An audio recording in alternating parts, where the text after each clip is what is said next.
Bonjour, bienvenue pour ce 7e et dernier module du cours sur les SIG appliqués à l'archéologie. Donc pour ce dernier module, nous allons voir comment créer une carte avec tous les éléments graphiques requis pour présenter et représenter des données archéologiques. Donc par exemple la légende, les logos, les échelles, etc. Donc on va commencer avec une nouvelle vue. Donc comme on a fait tout au long de ce module, changer la projection, utiliser la 25830, cliquer, accepter. Et on va ajouter deux couches. Donc d'abord celle des sites archéologiques de la région de Valence et celle des municipalités. Une fois que ces deux couches sont ajoutées, on peut par exemple changer les symbologies d'abord. Donc par exemple prendre les sites archéologiques un petit peu plus parlants avec par exemple une des bibliothèques que l'on a ajoutées lors du premier module. Donc par exemple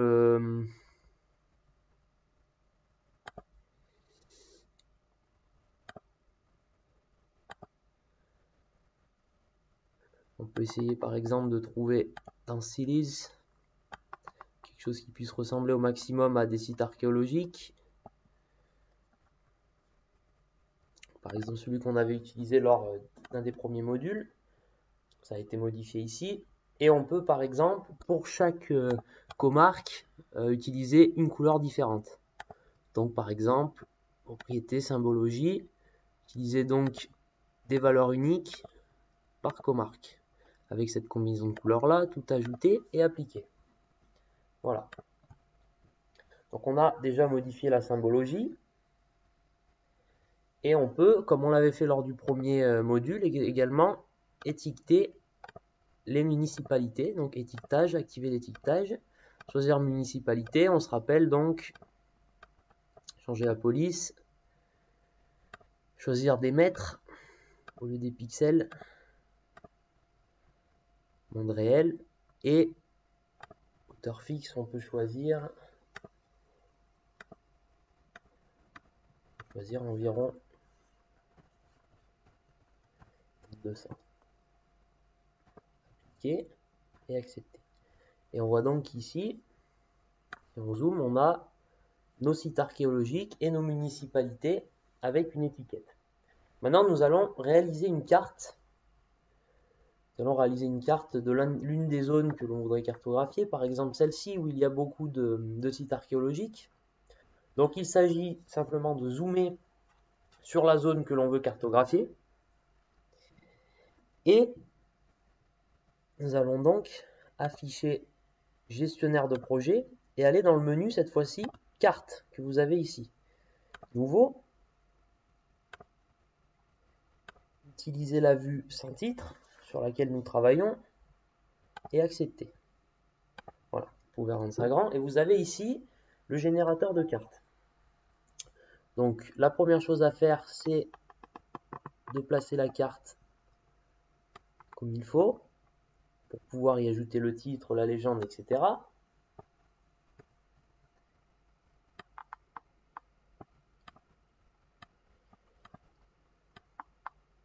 Comme ceci, voilà. Donc bien laisser de l'espace en haut et à droite pour ajouter les éléments de la carte. Donc la première chose que l'on peut faire, c'est ajouter un logo ou une image. Donc pour ajouter un logo ou une image, vous n'avez qu'à cliquer sur cette icône, sélectionner la zone où vous voulez placer l'image, et puis parcourir votre répertoire pour trouver par exemple, je vais insérer si je le veux le logo de GVSig Association. Et vous pouvez donc insérer le logo de votre entreprise si vous le souhaitez. Voilà, vous le placez là où vous souhaitez. Vous pouvez ensuite, donc après avoir ajusté la taille du logo et l'avoir placé, vous pouvez ajouter un titre par ici en cliquant sur le A. Appelez donc cette carte comme vous le souhaitez, site archéologique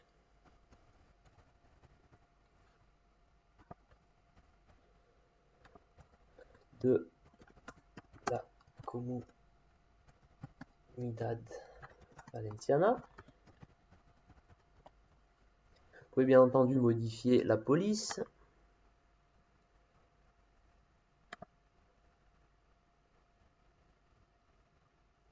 pouvez modifier la taille, etc. Mais par défaut, le titre va se mettre à la taille, le texte va se mettre à la taille dont vous le souhaitez par rapport à la zone que vous avez choisie ici en haut de la carte. Donc après avoir fait ça, vous pouvez également ajouter une légende. Donc par exemple, si on déploie la légende comme ceci, vous cliquez ici sur insérer une légende, vous vous placez à droite et j'ai bien entendu oublié de sélectionner. Voilà, quand vous vous placez ici, il faut bien sélectionner Frame View, c'est-à-dire celle qui est ici, et accepter. Voilà.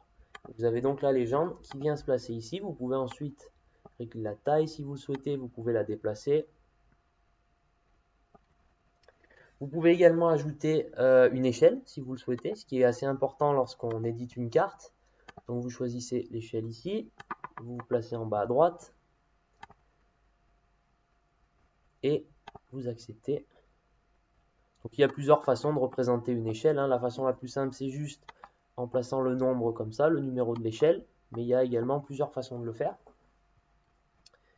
Vous pouvez ensuite, si vous souhaitez, ajouter une flèche nord qui vous permet de localiser la carte, de montrer à quel endroit est situé le nord. Par exemple celle-ci. Accepter.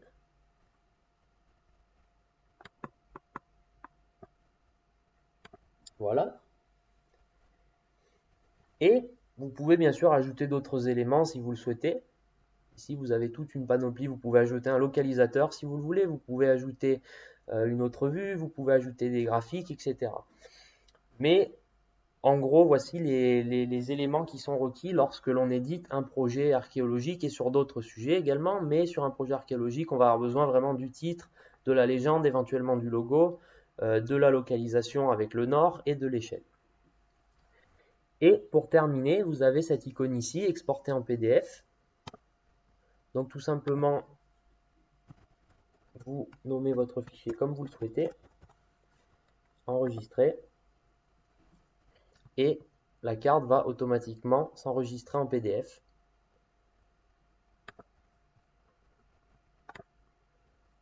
Donc si vous allez dans vos documents, vous pourrez trouver la carte au format PDF. Et c'est donc là-dessus que nous terminons ce dernier module du cours DSIG appliqué à l'archéologie. Merci beaucoup à vous de l'avoir suivi et à très bientôt.